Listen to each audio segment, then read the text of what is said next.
नमस्कार. मी सतीश कुलकर्णी. अधिक महिना संपला आणि मला पिठापूरला येणं गरजेचं असल्यामुळं मी आलो. त्याच्या अगोदर अधिक महिन्यात मी 2 वेळा पिठापूरला येऊन गेलो. अनेक भाविकांची भेट झाली. गाडीमध्ये भेट होती, प्लॅटफॉर्मवर भेट होती, परतीच्या प्रवासामध्ये भेटी होतात.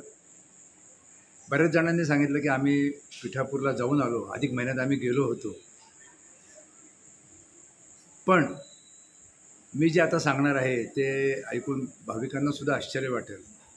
खरं म्हणजे अधिक महिना हा 3 वर्षांनी एकदा येतो आणि अधिक महिन्यामध्ये जेवढं आपल्याला पुण्यकर्म, चांगलं कर्म करायचं तेवढं करता येतं. जेव्हा भाविकांच्या बोलण्यात मला जाणवलं की आम्ही जाऊन आलो एवढंच आणि नुसते पिठापूरला आले नाहीत. इकडं पुढं पुरीला गेले, कोण भुवनेश्वरला गेलं, कोण आणखी पुढं गेलं. इकडं खाली बघितलं तर कोण शैलेला गेलं, कोण कुरवपूरला गेलं. फक्त आम्ही जाऊन आलो हे सांगण्यासाठी आणि अधिक महिन्यामध्ये फक्त आम्ही प्रवास केला हे सांगण्यासाठी भाविकांची चढाओढ लागलेली होती. आम्ही जाऊन आलो याच्याशिवाय एकाने मला सांगितलं नाही की आम्ही गेलो आणि देवाजवळ राहिलो, असं कुणाच्याही बोलण्यात आलं नाही. खरं म्हणजे अधिक महिना 3 वर्षांनी येतो. किती चांगलं पुण्यकर्म करता येतं आपल्याला. आणि पुण्यकर्म हेच लोकांच्या अजून लक्षात येत नाही. पुण्यकर्म म्हणजे देवाजवळ थांबून, देवाजवळ राहून, देवाच्या सहवासात थांबून जास्तीत जास्त नामस्मरण करणं आणि देवाच्या सानिध्यात राहून उपासना करणं हीच गोष्ट महत्त्वाची आहे. वर्षानुवर्ष लोक देवदेव करतात. पौर्णिमेला इकडं जा, अमावस्येला इकडं जा, गुरुवारी तिकडं जा, परंतु देवाचा सहवास हा लोकांच्या हातून घडत नाही. खेदाने नमूद करावं वाटतं. मी माझ्या सत्संगात बऱ्याच वेळेला उदाहरण देतो. हवा सगळीकडे आहे, परंतु आपण पंपावर का जातो? पंपावर आपल्या गाडीमध्ये हवा भरली जाते, पेट्रोल भरलं जातं, हवा चेक केली जाते, म्हणून पेट्रोल पंपाला महत्त्व आहे. नाहीतर लोकांनी रस्त्याला गाड्या थांबवल्या असत्या, आपल्या गाड्यामध्ये पेट्रोल अथवा हवा भरून घेतली असती, परंतु तसं घडत नाही. जे भाविक मला भेटले, काही भाविकांनी मला फोनवर सुद्धा सांगितलं की यंदा आम्ही अधिक महिन्यामध्ये यात्रा भरपूर केली, इकडे गेलो तिकडे गेलो. परंतु खरं सांगायचं झालं तर ते अधिक महिना असूनसुद्धा बरेच भाविक मायनसमध्ये गेले. कुणाच्याही हातून, कुणाच्याही मनाने ते देवाच्या दारात 2 रात्रसुद्धा व्यवस्थित राहू शकले नाही. कारण ग्रुप मोठे, यात्रा मोठ्या, यात्रा काढणाऱ्यांना अनेक भाविकांना नुसता प्रवास घडवायचा होता, इकडं जा तिकडं जा करून त्यांना जी महत्त्वाची स्थानं आहेत ती पूर्ण करायची होती. आणि भाविकांनासुद्धा एवढंच लागतं. भाविकांना उपासनापेक्षा आम्ही फक्त जाऊन आलो हे सांगण्यात मोठेपणा आहे. पण खरंच अजूनही बऱ्याच भाविकांना पिठापूरचं महात्म्य माहीत नाही. ते महात्म्य मी दुसऱ्या एका व्हिडिओमध्ये सांगणार आहे.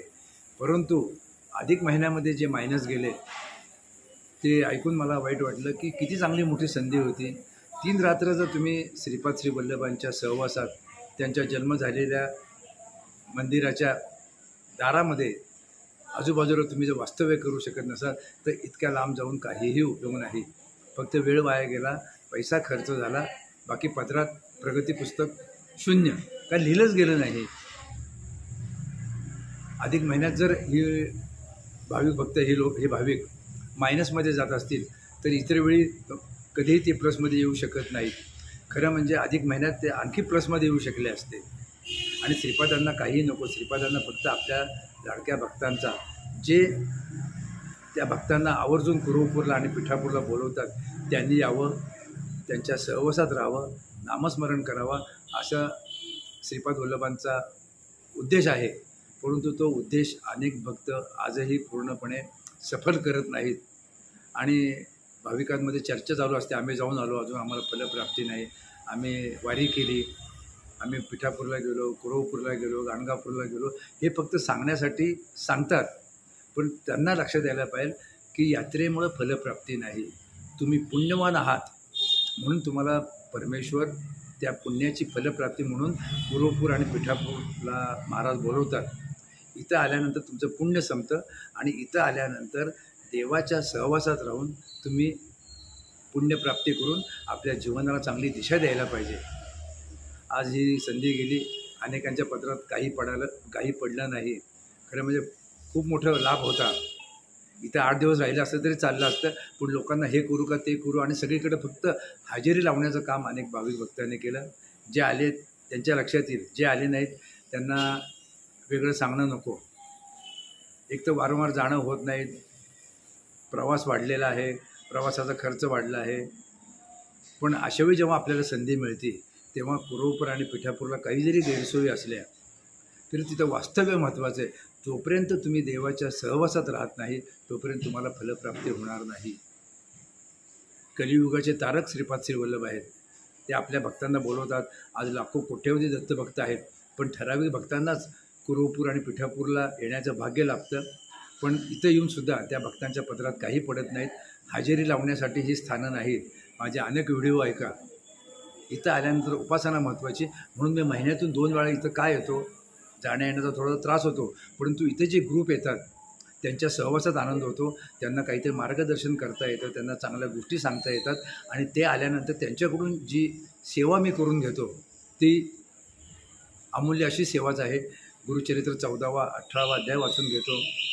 रक्षाबंधनाचा कार्यक्रम करून घेता येतो, यज्ञ करता येतो, त्याचबरोबर सत्संग करता येतो आणि विशेष म्हणजे नामस्मरण, तासभर नामस्मरण, विविध धार्मिक गाणी, त्यातून नामस्मरण, असे एक दिवसभर भरगच्च कार्यक्रम असतात आणि भाविकाला खरोखरच त्यांनी आत्तापर्यंत केलेल्या यात्रेपेक्षा त्यांना ही पिठापूरची यात्रा वेगळी वाटते.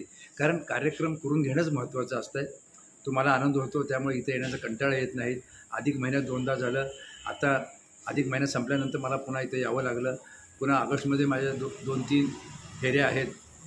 कारण इथं कंटाळा, इथं आल्यानंतर जी ऊर्जा मिळते ती सोलापूरला परत गेल्यानंतर ती ऊर्जा कायम राहते. म्हणून आत्तापर्यंत 229 वेळा येण्याचं भाग्य मला लाभलं आणि मी श्रीपादांना प्रार्थना केली की 551 वेळा तर कमीत कमी व्हायलाच पाहिजे. त्यामुळे इथे येण्याची तयारी केल्यानंतर त्या दृष्टीने मी तयारी करतो आणि आत्तापर्यंत माझी प्रार्थना महाराजांनी ऐकलेली आहे. भाविकांना पुन्हा विनंती, एक तर पिठापूर कुरवपूरला येण्याचं भाग्य लाभत नाही, अनेकांना यायचं आहे. सिनेमात दाखवलं ते पूर्ण वेगळं दाखवलं, इथला जो आनंद आहे तो वेगळा आहे. जे पारायण करतात ते बोटं फिरवतात त्यांना त्या ग्रंथाचं महात्म्य काही माहीत नाही, पिठापूरचं महात्म्य माहीत नाही. फक्त हजेरी लावणं आणि परत जाणं असं जर करत असतील तर तुमचं जीवन अक्षरशः वाया जाईल. तुम्हाला मोक्ष मिळवायचा असेल तर तुम्ही पिठापूरला या. 3 आणि 7 दिवस राहा, परत वारंवार येण्याची गरज नाही. आणि इथं सहवासामध्ये राहा श्रीपादांच्या. जेवढं नामस्मरण करता येईल तेवढं करा. सहवासात नुसतं बसून राहा, पारायण करायची गरज नाही. तुम्हाला श्रीपाद श्री वल्लभांचे आशीर्वाद प्राप्त करता येतील.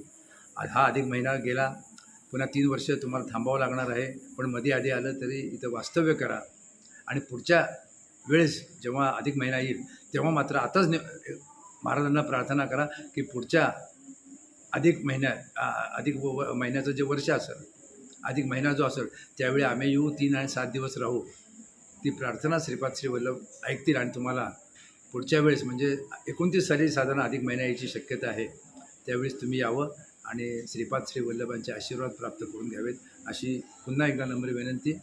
यावेळेस तुम्ही मायनसमध्ये असताल, पण पुढच्या वेळेस जेव्हा येताल तेव्हा तुम्ही प्लसमध्ये जाताल आणि मधल्या काळात ज्या ठिकाणी ज्या देवाच्या दारात तुम्ही जाताल तिथंसुद्धा जास्तीत जास्त वास्तव्य करून तुम्ही प्लसमध्ये येण्याचा प्रयत्न करा. तुम्ही यावा. तुम्हाला ती बुद्धी परमेश्वराने द्यावी अशी प्रार्थना करतो. नमस्कार.